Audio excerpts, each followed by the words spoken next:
Hello students, मैं Rajinikanth Gupta GS study में आपका स्वागत है। आज का क्लास है वास्तविक संख्या। सबसे पहले वास्तविक संख्या जानने से पहले हम जानेंगे कि प्राकृत संख्या क्या है। प्राकृत संख्या अर्थात नेचुरल नंबर। नेचुरल नंबर यानी प्राकृतिक संख्या, गिनती की संख्या को प्राकृत संख्या कहते हैं। जैसे गिनती हम लोग शुरू करते हैं 1 से, 1 2 3 यानी अनंत तक वो चली जाएगी। ये इसी संख्या को हम लोग क्या कहते हैं? प्राकृत संख्या कहते हैं। अब है पूर्ण संख्या यानी होल नंबर। प्राकृत संख्या के आगे शून्य को लगा देने पर जो संख्या होती है उसे पूर्ण संख्याएं कहते हैं। अथवा दूसरा भी आपको याद कर सकते हैं, शून्य के से अनंत तक की संख्या को पूर्ण संख्या कहते हैं। जैसे हम इसमें बताए हैं कि प्राकृतिक संख्या के आगे यानी प्राकृतिक संख्या 1 से गिनते हैं अनंत तक, उसके आगे शून्य लगा देंगे यानी शून्य 1 2 3 4 अनंत तक ये सब चले जाएंगे, उसको क्या कहेंगे? पूर्ण संख्या कहेंगे। अब आता है पूर्णांक संख्या यानी इंटीजर नंबर। समस्त ऋणात्मक संख्या एवं पूर्ण संख्याओं के समूह को पूर्णांक संख्या कहते हैं। अथवा इसका दूसरा परिभाषा है ऋणात्मक, शून्य एवं प्राकृतिक संख्याओं के समूह को पूर्णांक संख्या कहते हैं। जैसे इधर आपका अनंत हो जाएगा, -3 -2 -1 0 1 2 3 डॉट डॉट डॉट अनंत तक। यानी ऋणात्मक में अनंत इधर हो जाएगा, उधर धनात्मक अनंत हो जाएगा और शून्य रहेगा। इसी संख्या को ही क्या कहते हैं? हम लोग पूर्णांक संख्या कहते हैं। उसके बाद आता है सम संख्या अर्थात इवन नंबर। जो प्राकृतिक संख्याएं शून्य से पूर्णतः विभाजित हो जाए उन्हें सम संख्याएं कहते हैं। जैसे 2 है, 4 है, 6 है, 20 है, 40 है, ऐसे बहुत सारी संख्याएं हो जाएंगी जो पूर्णतः क्या होगी? 2 से विभाजित। जैसे 2 से हम भाग देते हैं 2 में तो पूर्णतः यह क्या हो जाएगा? विभाजित हो जाएगा। 4 भी विभाजित हो जाएगा, 20 भी विभाजित हो जाएगा, 40 भी विभाजित हो जाएगा। ऐसे जो है बहुत सारी संख्याएं जो है जो क्या है सब विभाजित हो जाएगी। अब विषम संख्या है यानी ऑड नंबर। जो प्राकृतिक संख्याएं 2 से पूर्णतः विभाजित न हो उसे विषम संख्याएं कहते हैं। जैसे 5 7 9 11। 5 जो है अगर हम भाग देते हैं 2 से तो यह जो है 2 गुना 4 यानी 1 शेष बच जाता है, यह पूर्ण रूप से विभाजित नहीं हो रहा है, इसलिए यह जो है विषम संख्याएं होगा। अब आता है भाज्य संख्या यानी कंपोजिट नंबर। ऐसी प्राकृतिक संख्याएं जिनके 2 से अधिक गुणनखंड हो उन्हें भाज्य संख्याएं कहते हैं। जैसे 4 9 12 16 यानी 4 जो है 1 से विभाजित हो जाएगा, उसका 2 से विभाजित हो जाएगा और फिर स्वयं जो है अपने आप से विभाजित हो जाएगा, अर्थात ये 2 से अधिक गुणनखंड हो गया, इसलिए ऐसी जो है संख्याएं क्या कहते हैं? भाज्य संख्याएं कहते हैं। अब है अभाज्य संख्याएं यानी प्राइम नंबर। ऐसी प्राकृतिक संख्याएं जिनके 2 तथा केवल 2 गुणनखंड हो उन्हें अभाज्य संख्या कहते हैं। जैसे 2 3 5 7 अर्थात 2 जो है 1 से विभाजित होगा और वह स्वयं अपने आप से विभाजित होगा, यानी इसका 2 ही गुणनखंड हो रहा है, इसलिए यह क्या हो जाएगा? अभाज्य संख्याएं होगा। अब आता है सह अभाज्य संख्याएं, को प्राइम नंबर्स।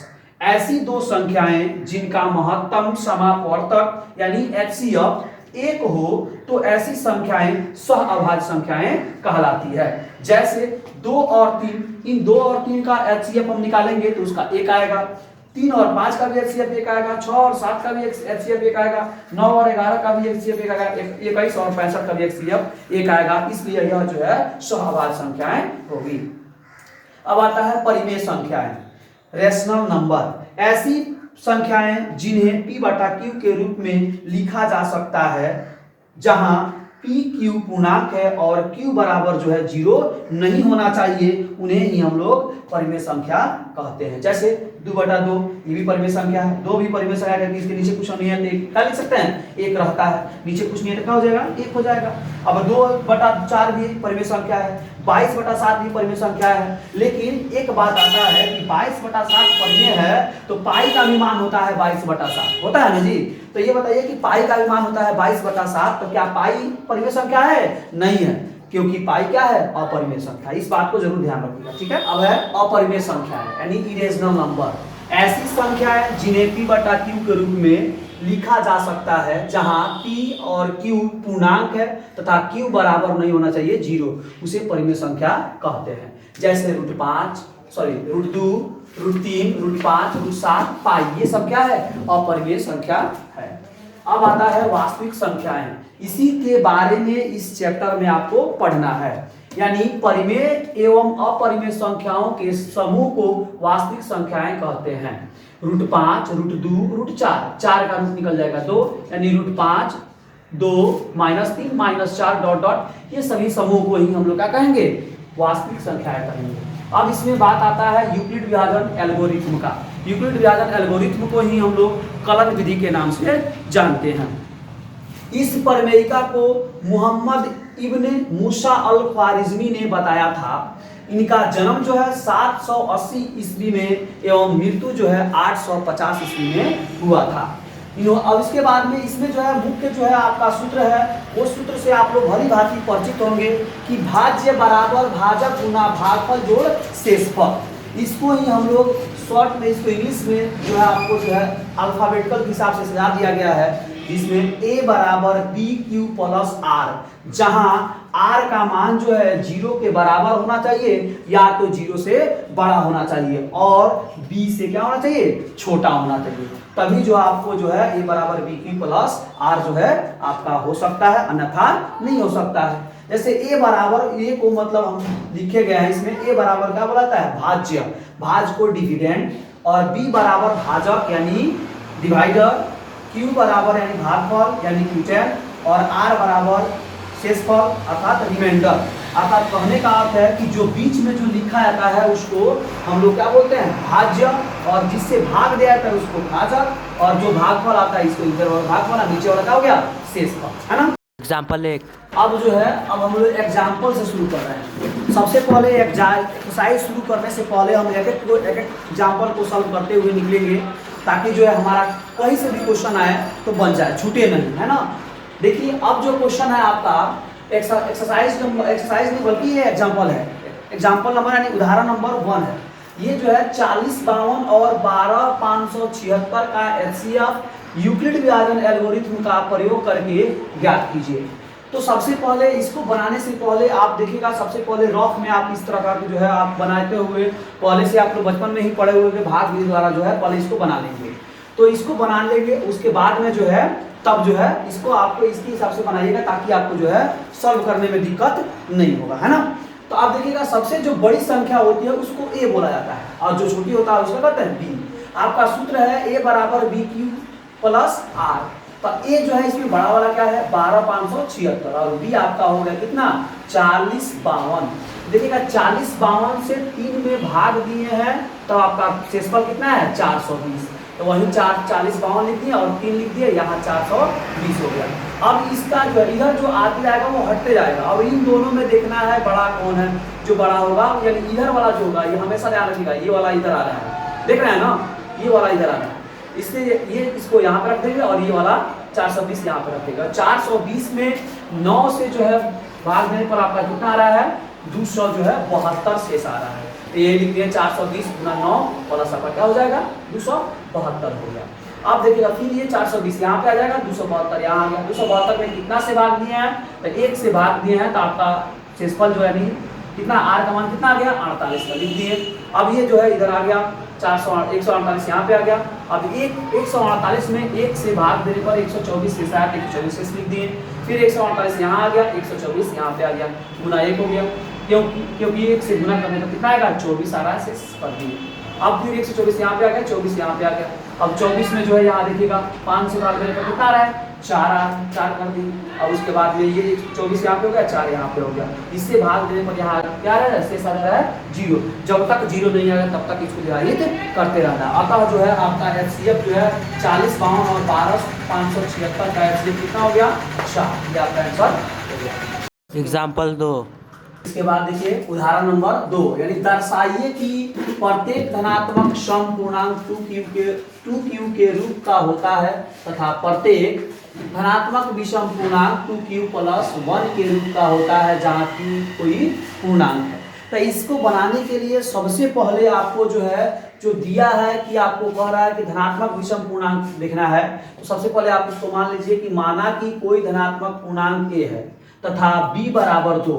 यहाँ जो बोलेगा यानी 2q प्लस बोलेगा 4q प्लस बोलेगा, अगर यहाँ 4q बोलता है तो यहाँ 4 हो जाएगा b का मान, अगर 6 बोलता है तो यहाँ 6 हो जाएगा, यानी यहाँ जो देगा वही आपका b का मान हो जाएगा। यानी b का मान कितना हो जाएगा, यहाँ 2 दे रहा है तो यहाँ 2 हो जाएगा।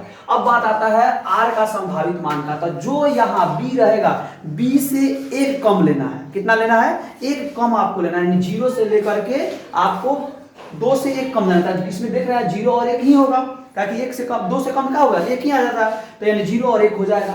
तो इसलिए अब r बराबर 0 लेने पर आपका सूत्र होता है a बराबर b की प्लस r। तो a का a हो गया, b का मान आपका 2 है, b का मान कितना है जी 2 है, और q का q हो गया, r का मान आप कितना लिया है 0 लिया है, तो ये कितना हो जाएगा 2q प्लस 1 हो जाएगा।